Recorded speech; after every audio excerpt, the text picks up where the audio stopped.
Can everybody see the presentation?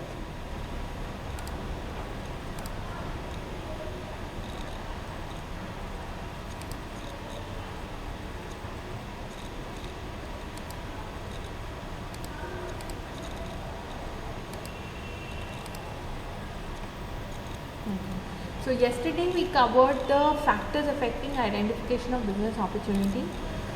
Today we started the process of sensing opportunities. Okay, how can opportunities be identified? What is the process? It is said that no opportunities is ever lost. Others take those you miss, and no great entrepreneur ever complained of lack of opportunity. Opportunities manifest themselves in different forms, sometimes as needs and sometimes as problems. To sense and perceive an opportunity, an entrepreneur has to use his skills of observation, analysis, and synthesis.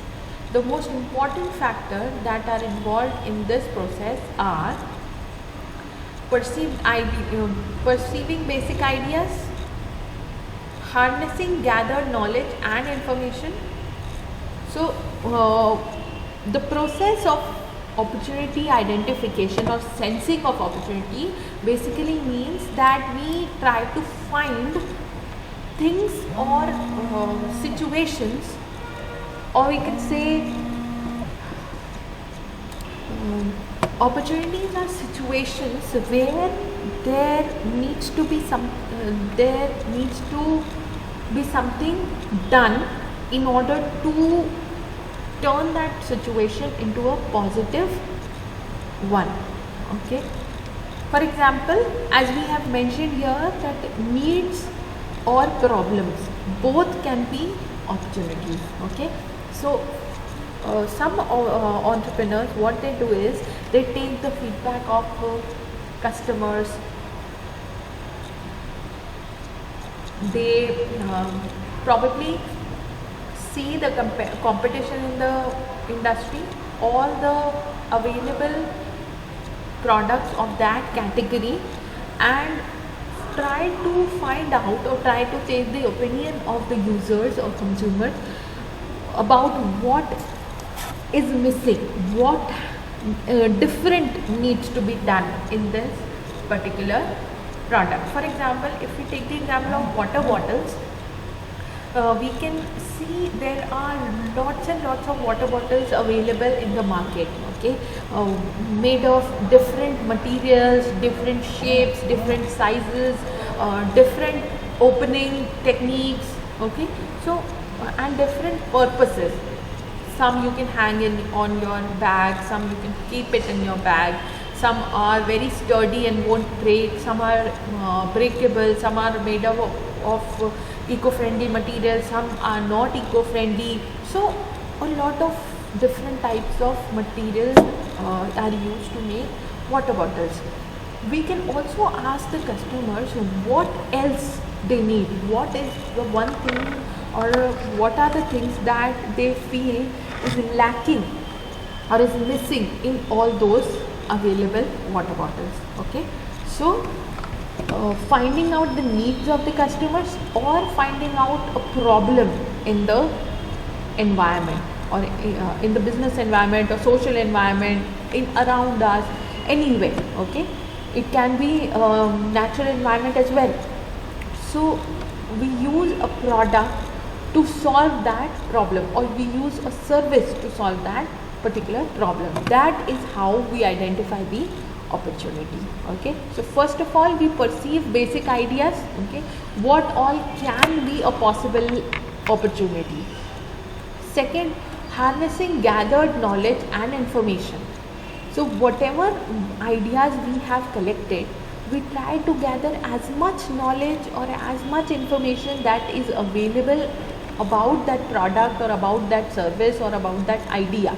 Okay, then evaluating the opportunities. So we have collected very many ideas, and then we try to evaluate each one in order to judge which is the best suitable for us. Then conducting a market survey. So conducting a market survey is the most important part. We evaluate the opportunity and then we conduct a market survey as to find out what is going on in the market, what are the available types of products or competitors of that particular product or service, and also what are the requirements or thoughts of customers about this product or idea. Then after conducting a market survey, using vision and creativity to select a viable and profitable opportunity.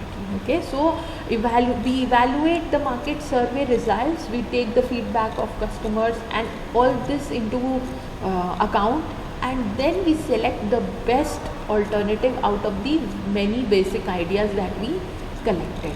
Okay, so this is the process of sensing opportunity.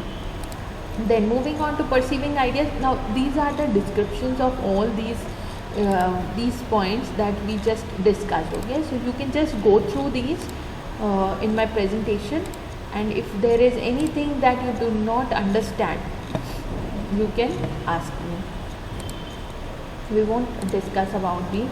Okay, we move on to external environment forces. So external environment forces include economic forces, social forces, technological forces, competitive forces, and there are political forces as well.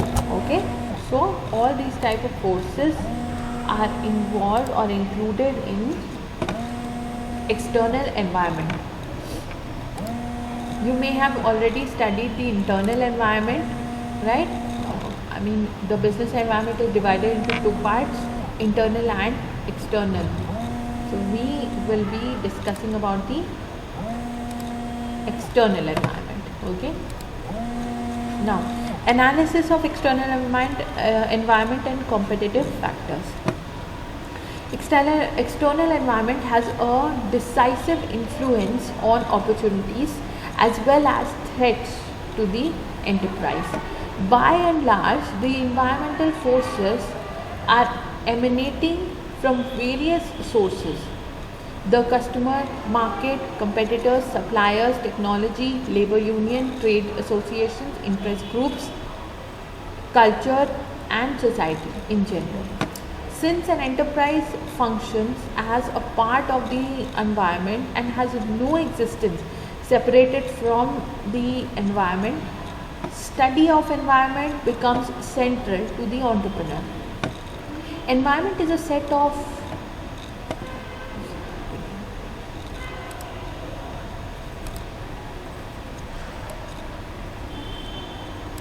The environment is a set of factors and forces working within and outside the enterprise and influencing it.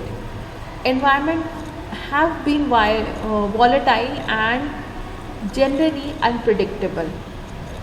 Environmental forces influence one another.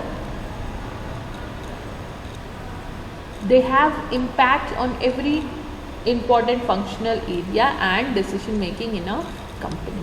Now, this text that we read out, it's quite self-explanatory, okay, but I'll just quickly go through it. Okay, so basically we discussed that what are the things that are included in the external environment, and obviously all these forces, all these factors influence each other. Okay, for example, if there is a natural calamity in one part of the country or in the entire country, as we can take the example of this pandemic that is going on, this was a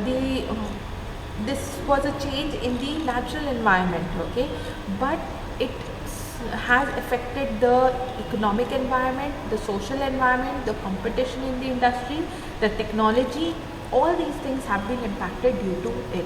Okay, so study of this external environment factors is very important or crucial for every entrepreneur, because the environment keeps on changing and the entrepreneur needs to know or needs to be able to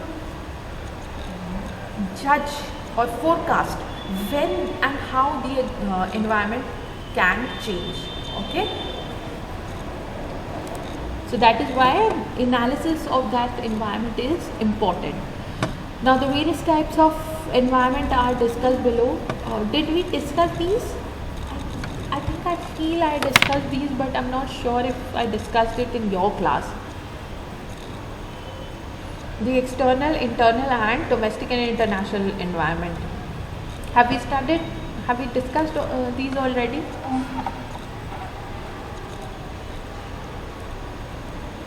Voice is not clear. There's a lot of disturbance going on today in the network, in the internet. That's why. Okay. Is it better now? Is the voice better now?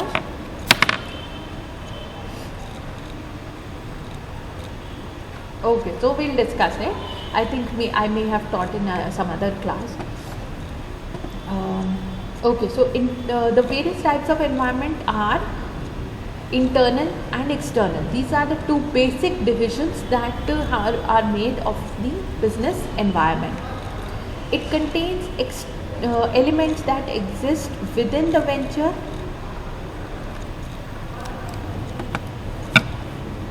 This has immediate and specific implications for managing the venture. It includes techniques,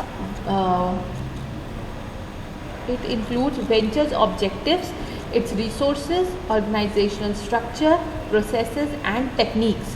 Venture's resources may be financial, physical, human and technological. Okay, so internal environment consists of what is going on within the business, which includes the employees of the business, the capital structure of the business, the organizational structure of the business, the situation or geographical conditions of the business, and the technology that we are using, the kinds of processes that we are following. All these are internally related to the business. Anything, any process that is working inside the business is part of the internal environment. Okay. Now, when we talk about external environment, it is anything that is working outside the business but can impact the business. External environment is a set of those factors that affect a venture from outside its boundaries. Okay, it contains societal factors which may be economic, cultural, social, political, legal, technological and ecological. It includes various stakeholders like shareholders, creditors, suppliers, customers, employees, competitors, trade associations, interest groups, government, global firms and community in general. External environment has long-term implications for establishing and managing the venture. Okay, so external environment includes all the factors or all the parties that are interested or are related to the business. Yes. वो आवाज नहीं आ रही है अच्छे से। क्या बेटा मैं क्या बताऊँ क्यों नहीं आ रही है।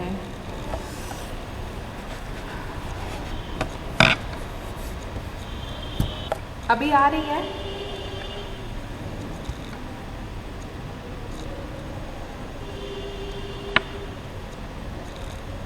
Is it better now if I speak like this, or I've reconnected the audio also?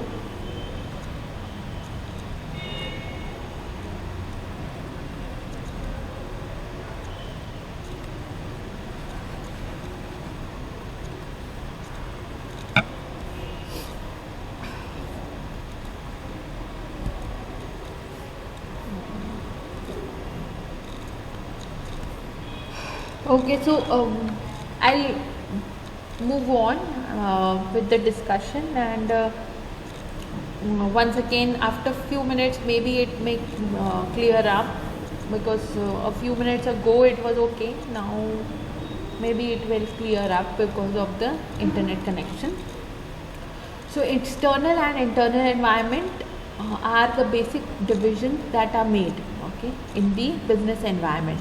But domestic and international environment are divided on the basis of geographical boundaries. So domestic environment consists of any parties or any factors within the country or home country of the company or business, and international environment comprises of the rest of the world. Okay, so when external factors operate and exist within the boundaries of a country, it is called domestic environment. On the other hand, international environment comprises of forces of different countries. It is called international environment. There's a misprint over here.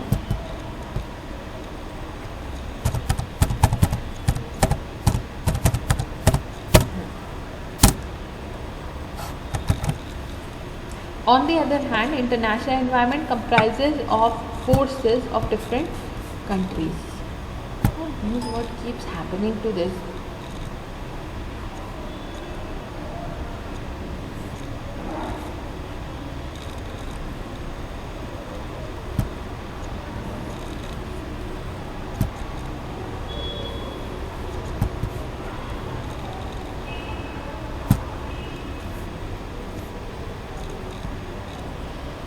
Okay, so it is made up of influences of various countries. This creates challenges from outside the country. Okay, so these are the three basic divisions.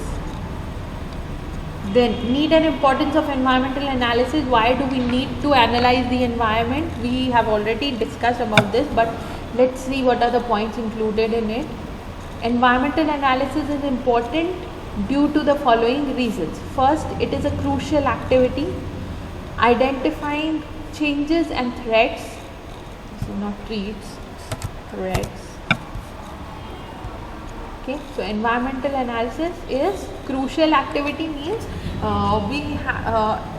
if it is not done in the right way, or if it is not done at all, it may have a negative impact on the business.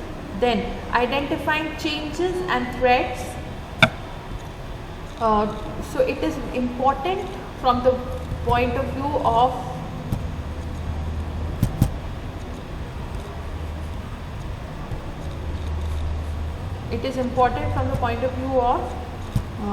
identifying what are the changes that are occurring in the environment. Okay, what are the it may relate to technological changes, it may relate to change in competition, change in technology, okay, or change in needs and preferences of the customers. Then formation of strategies. So to form the right kind of strategy, we need to know what is going on in the external environment and how much are we impacting it, or how much will it impact our organization if we bring about certain kind of strategies. Then coping with demand of the environment.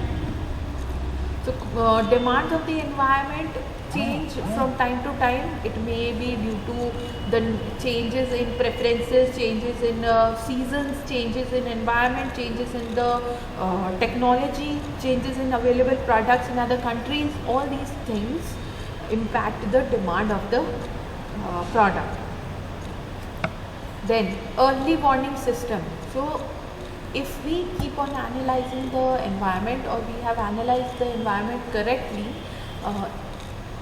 we may get early warnings or warnings prior to the losses happening to our business. Okay, so it acts as an early warning system. Then changes and adjustments can be made according to the changing environmental conditions. Then choosing right course of action, obviously it has to be according to what is going to happen, what is currently happening in the industry or the environment. Okay, so a lot of companies are coming up with eco-friendly products or ways of discarding their products in an eco-friendly manner. So these are the things that uh, have been an impact of the change in environmental conditions. Then accurate forecast, planning the production, success of the venture, the knowledge focus, environment is dynamic. So environment is dynamic, obviously. Since the beginning we have been talking about it, that the business environment keeps on changing, it is never constant. Okay, it always keeps on changing. There are always new technologies, new needs, new types of products, new innovations that are coming up in the industry, and demands also are altered due to it. Okay, so the success of the venture depends on the right kind of planning and forecasting based on the environmental analysis. Okay, the knowledge focus is focusing or trying to use the concepts or the theories that have been learned according to certain situations and applying them. Okay, like we studied the business planning and decision making, so using the right kind of technique or right kind of strategy, and designing that particular course of action that should be followed in a particular type of environmental conditions. Okay, so has everybody understood till here? We'll next we have to see the constituents, which we'll cover in the next class tomorrow. So is it clear up till here? Is there, if anybody has a doubt, they can ask me.